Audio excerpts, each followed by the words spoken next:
जय श्री कृष्ण दोस्तों। भगवान कहते हैं, जिस प्रकार सर्वत्र प्रबल वायु सदैव आकाश में स्थित रहती है, उसी प्रकार समस्त उत्पन्न प्राणियों को मुझ में स्थित जानो। दोस्तों, सामान्य जन के लिए यह समझ पाना कठिन है कि इतने विशाल सृष्टि भगवान पर किस प्रकार आश्रित है, किंतु भगवान उदाहरण प्रस्तुत करते हैं जिससे हमें समझने में सहायता मिले। जैसे कि आकाश हमारी कल्पना के लिए सबसे महान अभिव्यक्ति है और उस आकाश में वायु विराट जगत की सबसे महान अभिव्यक्ति है।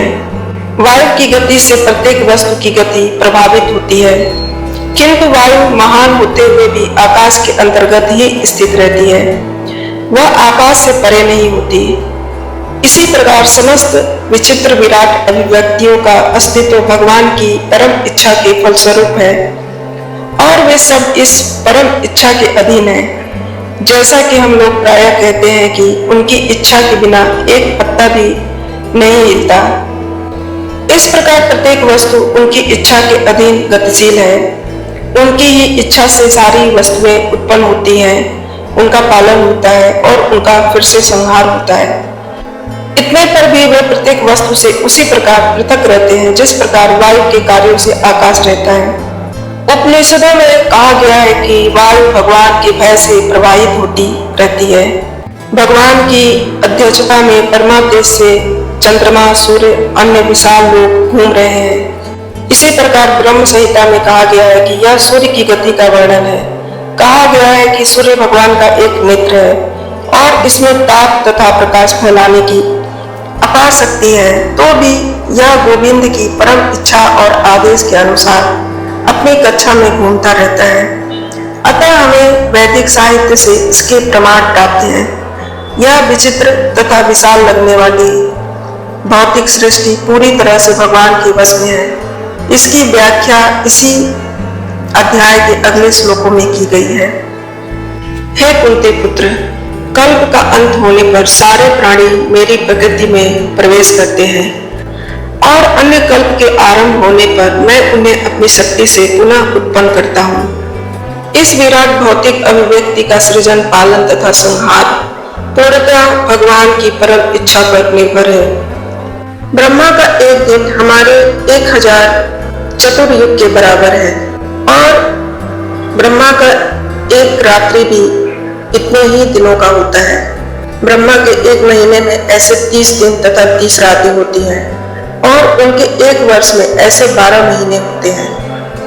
ऐसे 100 वर्षों के बाद जब ब्रह्मा की मृत्यु होती है तो प्रलय हो जाता है, जिसका अर्थ है कि भगवान द्वारा प्रकट शक्ति पुनः सिमट कर उन्हीं में चली जाती है। पुनः जब विराट जगत को प्रकट करने की आवश्यकता होती है तो उनकी इच्छा से सृष्टि उत्पन्न होती है। एको हम बहु श्याम। भगवान कहते हैं कि यद्यपि मैं अकेला हूँ किंतु मैं अनेक हो जाऊंगा। यह वैदिक सुक्ति है। वे इस भौतिक शक्ति में अपना विस्तार करते हैं और सारी विराट अभिव्यक्ति पुनः घटित हो जाती है। 8वें श्लोक में भगवान कहते हैं कि संपूर्ण विराट जगत मेरे अधीन है। यह मेरी इच्छा से बार बार स्वतः प्रकट होता है और मेरी इच्छा से अंत में विनष्ट होता है।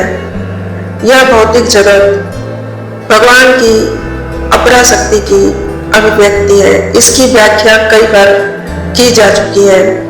सृष्टि के समय यह शक्ति महाप्रत्य के रूप में प्रकट होती है, जिसमें भगवान अपने प्रथम पुरुष अवतार महाविष्णु के रूप में प्रवेश कर जाते हैं। वे कैलावत में शयन करते रहते हैं और अपने श्वास से असंख्य ब्रह्मांड निकालते हैं। इस ब्रह्मांड में से हर एक में गर्भोदायक विष्णु के रूप में प्रवेश करते हैं। इस प्रकार प्रत्येक ब्रह्मांड की सृष्टि होती है। वे इससे भी आगे अपने आप को क्षीर दक्षाई विष्णु के रूप में प्रकट करते हैं और यह विष्णु प्रत्येक वस्तु में, यहाँ तक कि प्रत्येक वायु में, प्रत्येक अणु में प्रवेश कर जाते हैं। इस तथ्य की व्याख्या यहाँ हुई है। भगवान प्रत्येक वस्तु में प्रवेश करते हैं। जहाँ तक जीवात्माओं का संबंध है, वे इस भौतिक प्रकृति में गर्भस्थ किए जाते हैं और अपने अपने पूर्व कर्मों के अनुसार विभिन्न योनियां ग्रहण करते हैं। इस प्रकार इस भौतिक जगत के कार्यकलाप प्रारंभ होते हैं। विभिन्न जीव योनियों के कार्यकलाप सृष्टि के समय से ही प्रारंभ हो जाते हैं। ऐसा नहीं कि ये योनियां क्रमशः विकसित होती हैं। सारी की सारी योनियां ब्रह्मांड की सृष्टि के साथ ही उत्पन्न होती हैं। मनुष्य, पशु, पक्षी ये सभी एक साथ उत्पन्न होते हैं, क्योंकि पूर्व प्रलय के समय जीवों की जो जो इच्छाएं थी वे पुनः प्रकट होती हैं। इसका स्पष्ट संकेत अवश्यम शब्द में मिलता है। जीवों का इस प्रक्रिया से कोई सरोकार नहीं रहता। पूर्व सृष्टि में से जिस जिस अवस्था में थे वे उस अवस्था में पुनः प्रकट हो जाते हैं और यह सब भगवान की इच्छा से ही संपन्न होता है। यही भगवान की अचिंत्य शक्ति है।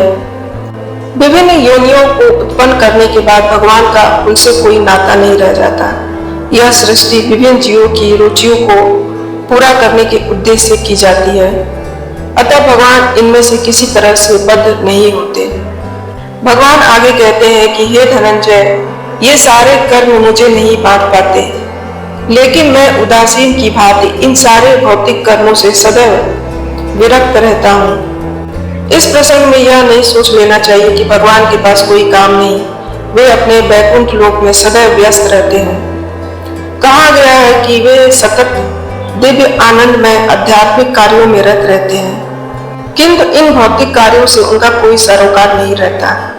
सारे भौतिक कार्य उनकी विभिन्न शक्तियों द्वारा संपन्न होते रहते हैं। वे सदा ही इस सृष्टि के भौतिक कार्यों के प्रति उदासीन रहते हैं।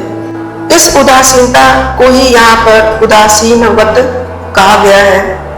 यद्यपि छोटे से छोटे भौतिक कार्य पर उनका नियंत्रण रहता है, किंतु वे उदासीन स्थित रहते हैं। यहाँ पर उच्च न्यायालय के न्यायाधीश का उदाहरण लिया जा सकता है, जो अपने आसन पर बैठा रहता है। उसके आदेश से अनेक प्रकार की बातें घटती रहती हैं। किसी को फांसी दी जाती है, किसी को कारावास की सजा मिलती है, तो किसी को प्रचुर धनराशि मिलती है, तो भी वह उदासीन रहता है। उसे इस हानि लाभ से कुछ भी लेना देना नहीं रहता।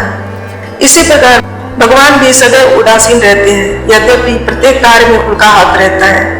वेदांत सूत्र में कहा गया है कि वे इस जगत के द्वंद्वों में स्थित नहीं हैं, वे इन द्वंद्वों से अतीत हैं। न ही इस जगत की सृष्टि तथा प्रलय में उनकी आसक्ति रहती है। सारे जीव अपने पूर्व कर्मों के अनुसार विभिन्न योनियां ग्रहण करते रहते हैं और भगवान इनमें से कोई व्यवधान नहीं डालते। हे कुंती पुत्र, यह भौतिक प्रकृति मेरी शक्तियों में से एक है और मेरी अध्यक्षता में कार्य करती है, जिससे सारे चर तथा अचर प्राणी उत्पन्न होते हैं। इसके शासन में यह जगत बार बार सृजित और विनष्ट होता रहता है। यहाँ यह स्पष्ट कहा गया है कि यद्यपि परमेश्वर इस जगत के समस्त कार्यों से पृथक रहते हैं, किंतु इसके परम अध्यक्ष वही बने रहते हैं। भगवान परम इच्छामय है और इस भौतिक जगत के आधारभूत स्वरूप है, किंतु इसकी सभी व्यवस्था प्रकृति द्वारा की जाती है। भगवद गीता में भी भगवान कहते हैं कि मैं विभिन्न योनियों और रूपों वाले जीवों का पिता हूँ। भगवान अपने दृष्टि मात्र से प्रकृति के गर्भ में जीवों को प्रविष्ट करते हैं और वे अपनी अंतिम इच्छाओं तथा कार्यों के अनुसार विभिन्न रूपों तथा योनियों में प्रकट होते हैं। अतः भगवान इस जगत में प्रत्यक्ष रूप से आसक्त नहीं होते, वे प्रकृति पर दृष्टिपात करते हैं। इस तरह प्रकृति क्रियाशील हो उठती है और तुरंत ही सारी वस्तुएं उत्पन्न हो जाती हैं, चूंकि वे प्रकृति पर दृष्टिपात करते हैं। इसलिए भगवान की ओर से तो निसंदेह क्रिया होती है, किंतु भौतिक जगत के प्राकृति से उन्हें कुछ लेना देना नहीं रहता। स्मृति में एक उदाहरण मिलता है कि जब किसी व्यक्ति के समक्ष फूल होता है तो उसे उसकी सुगंधि मिलती रहती है, किंतु फूल तथा सुगंधि एक दूसरे से विलग रहते हैं। ऐसा ही संबंध भौतिक जगत तथा भगवान के बीच भी है। वस्तुतः भगवान को इस जगत से कोई प्रयोजन नहीं रहता, किंतु वे इसे अपने दृष्टिपात से उत्पन्न करते हैं तथा व्यवस्थित करते हैं। हम कह सकते हैं कि भगवान की अध्यक्षता के बिना प्रकृति कुछ भी नहीं कर सकता, तो भी भगवान समस्त कार्यों से पृथक रहते हैं। तो इसके साथ ही यह वीडियो समाप्त करते हैं। अगर आपको यह वीडियो अच्छा लगे तो प्लीज हमारे चैनल को सब्सक्राइब करना ना भूलें और इस वीडियो को लाइक और कमेंट जरूर करें। साथ ही साथ इसे अधिक से अधिक लोगों को शेयर करें। धन्यवाद। जय श्री कृष्णा, जय श्री राम।